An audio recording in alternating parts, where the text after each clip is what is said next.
अस्सलाम वालेकुम जी। Welcome to my channel. कैसे हैं आप लोग? उम्मीद करती हूँ सब खैरियत से होंगे और मज़े में होंगे। आज की वीडियो में आपके साथ शेयर करूंगी दूध की मलाई से शानदार और प्योर देसी घी बनाने का तरीका, जो न सिर्फ सेहत के लिए अच्छा है दोस्तों, बल्कि आपके खानों का भी टेस्ट बढ़ा देगा।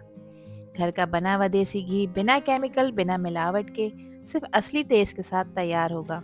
घर का बना हुआ ये खालिश देसी घी न सिर्फ सेहत के लिए मुफीद है, बल्कि खुशबू और जायके में भी लाजवाब है। इस रेसिपी की अच्छी बात यह है कि ना तो इसमें बर्तन गंदे होंगे और ना ही टाइम ज़्यादा लगेगा। एक आसान और सिंपल तरीका जो आपके काम को सुपर इजी बना देगा दोस्तों। इसी मलाई से तैयार करूंगी एक शानदार सी मिठाई भी, जो कि बहुत ही रिच और क्रीमी बनकर तैयार होगी। तो कैसे होंगे ये सारे कमाल, उसके लिए वीडियो को एंड तक देखें। अच्छी लगी तो लाइक भी कर दें, और चैनल पर न्यू हैं तो चैनल को भी ज़रूर सब्सक्राइब कर लें। तो चलें फिर शुरू करते हैं इसको बनाना। तो दोस्तों, यहाँ पर मेरे पास है दूध की मलाई, जिसको मैं अपने फ्रीज़र में एयर टाइट कंटेनर में स्टोर करके रख रही थी। अब उसे मैंने फ्रीज़र से निकाल कर मेल्ट किया है। देखें कितनी स्मूथ और क्रीमी लग रही है।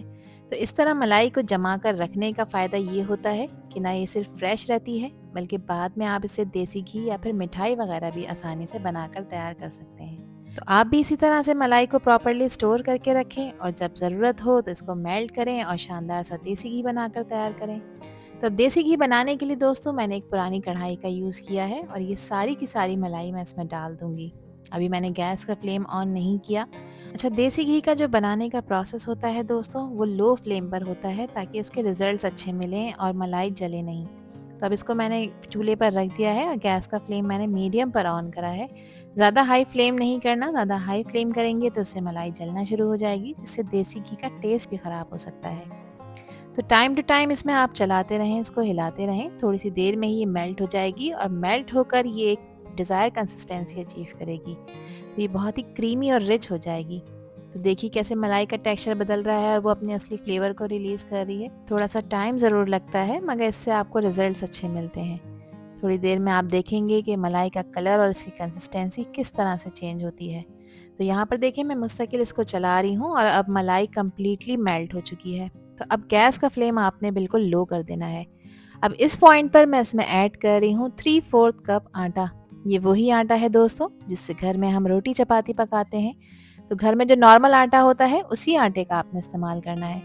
अब अच्छी तरह से इसको मिक्स करेंगे। जब आप आटा मलाई में डालेंगे तो एक साथ सारा नहीं डालना, थोड़ा थोड़ा सा डालना है, और मुस्तकिल इसको चलाते रहना है। जैसे ही आप इसमें आटा डालेंगे, इसमें देखिए आप गुठलियाँ बनना शुरू हो जाएंगी। तो परेशान नहीं होना, इस तरह का हैंड विस्कर घर में मौजूद होता है। तो विस्कर की मदद से आपने इसको मुस्तकिल विस्क करना है, ताकि ये बिल्कुल लम्स फ्री होकर स्मूथ हो जाए। तो जैसे ही मलाई में आटा मिलता है, मलाई अच्छी तरह से कुक होती है, और घी निकलने में भी काफ़ी हेल्प मिलती है। तो देखिए यहाँ पर घी आहिस्ता आहिस्ता से निकलना शुरू हो गया है। कैसे मलाई और आटा मिलकर अपना काम शुरू कर रहे हैं। बस गैस का फ्लेम आपने लो रखना है दोस्तों, और इसको मुस्तकिल चलाते रहना है, ताकि इसकी बेस में लगे नहीं और जले नहीं।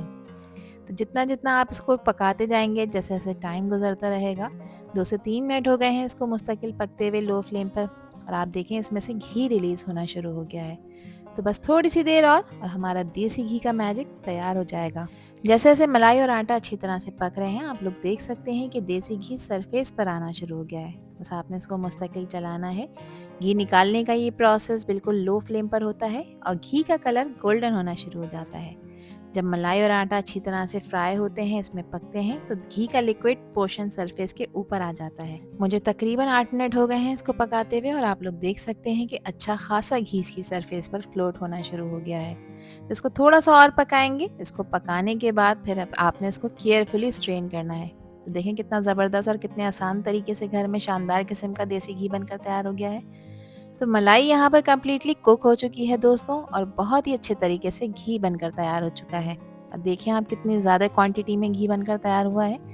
तो बस आप गैस का फ्लेम ऑफ कर देंगे, और आपने केयरफुली इसको स्ट्रेन करना है। अब इस घी को केयरफुली आपने स्ट्रेन करना है, ताकि क्लीन और प्योर देसी घी आपको मिल सके, जो आप यूज़ कर सकते हैं अपने डिशेज़ में। तो यही असली देसी घी का मैजिक है दोस्तों। तो अब यहाँ पर घी को छानने के लिए मैंने एक अदद बाउल रखा है, और इसके ऊपर एक स्ट्रेनर रखा है। अब अच्छी तरह से छान रही हूँ मैं इसे। इस स्टेप में घी को फिल्टर करते हैं, ताकि कोई भी पार्टिकल या आटे का टुकड़ा जो है वो इसमें ना जाए, और वो सेपरेट हो जाए। और सिर्फ प्योर क्लीन देसी घी हमारे पास बनकर तैयार हो जाए। तो देखिए कैसे घी का कलर और टेक्सचर बिल्कुल क्लियर हो गया है। बस थोड़ा सा वेट और हमारा होममेड देसी घी बिल्कुल तैयार हो चुका है। अच्छी तरह से मैंने मलाई को भी देखें यहाँ पर प्रेस कर निचोड़ लिया है ताकि मैक्सिमम क्वांटिटी में देसी घी मिल सके। तो ये देखिए हमने अपना प्योर और रिच देसी घी निकाल लिया है और अब इसे एक क्लीन बाउल में आपने ट्रांसफ़र करना है। देखिए कैसे घी का कलर बिल्कुल गोल्डन और क्लियर हो गया है, जो कि इसके असली होने का साइन है। इस घी का टेक्सचर बिल्कुल स्मूथ और क्रीमी है दोस्तों, और इसमें वो खास देसी खुशबू है जो सिर्फ घर के बने हुए देसी घी में ही होती है। इस खुशबूदार घी को आप अपने मन पसंदीदा खानों में इस्तेमाल कर सकते हैं और होममेड घी का मज़ा ही कुछ और होता है दोस्तों। अब घी को स्टोर करने के लिए आप यहाँ पर किसी भी एयरटाइट कंटेनर का यूज़ कर सकते हैं। मैं यहाँ पर ग्लास जार का इस्तेमाल कर रही हूँ। और घी को बनाने के बाद आपने इसको रेफ्रिजरेट करना है। ये बिल्कुल भी ख़राब नहीं होगा। इसको आप रूम टेम्परेचर पर नहीं रख सकते, आजकल तो फिर भी मौसम ठंडा है, शायद ये चल जाए, लेकिन अगर आप गर्मियों में इस रेसिपी को बना रहे हैं तब आपने इसको रेफ्रिजरेटर में रखना है, क्योंकि इसमें हमने किसी भी तरह के प्रिजर्वेटिव नहीं डाले, किसी भी तरह के केमिकल का यूज़ नहीं किया। तो ये देखें 1 किलो मलाई से निकला है प्योर देसी घी, जिसका वज़न 1 किलो है। बिल्कुल परफेक्ट रिजल्ट्स हैं और ये दिखाता है कि घर पर देसी घी बनाने का तरीका कितना इफ़ेक्टिव है। अब जो मलाई का जो वेस्ट बचा है उसे हम बिल्कुल भी वेस्ट नहीं करेंगे।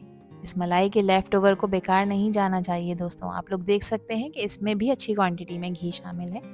अगेन मैंने इसको एक पैन में डाल दिया है और गैस का फ्लेम मैंने ऑन कर दिया है। अब इस वेस्ट से एक स्पेशल मिठाई बनाएंगे जो कि बहुत ही रिच और फ्लेवरफुल बनकर तैयार होगी। ये मिठाई बनेगी बिल्कुल यूनिक और मज़ेदार, और इससे हमारा देसी घी का पूरा फ़ायदा भी मिलेगा। तो ये वेस्ट नहीं है बल्कि एक डिलीशियस ट्रीट बन गई है। गैस का फ्लेम मैंने मीडियम पे ऑन कर लिया है और इसमें मैं 1 कप चीनी का इस्तेमाल कर रही हूँ दोस्तों।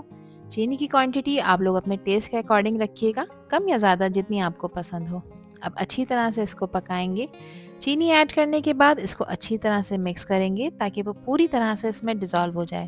तो देखें जैसे ही गर्म होगा चीनी मेल्ट होना शुरू हो जाएगी और मलाई का टेक्सचर और भी ज़्यादा स्मूथ हो जाएगा दोस्तों, और मिठाई का फ्लेवर भी रिच हो जाएगा। अब इस मिक्सर को थोड़ा सा पकाएंगे ताकि चीनी अच्छी तरह से ब्लेंड हो जाए और मिठाई की कंसिस्टेंसी परफेक्ट बनकर तैयार हो। तो 4 से 5 मिनट लगेंगे। आपने लो मीडियम फ्लेम पे इस काम को करना है ताकि ये वेस्ट जले नहीं। अब कंटिन्यूसली आपने इसको चलाना है। इसको मिक्स करते हुए इंश्योर करना ज़रूरी है कि चीनी इसमें अच्छी तरह से डिज़ोल्व हो जाए और मलाई का टेक्सचर स्मूथ हो जाए। तो जैसे जैसे आप इसे मिक्स करेंगे ये पेस्ट थोड़ा सा थिक होना शुरू हो जाएगा।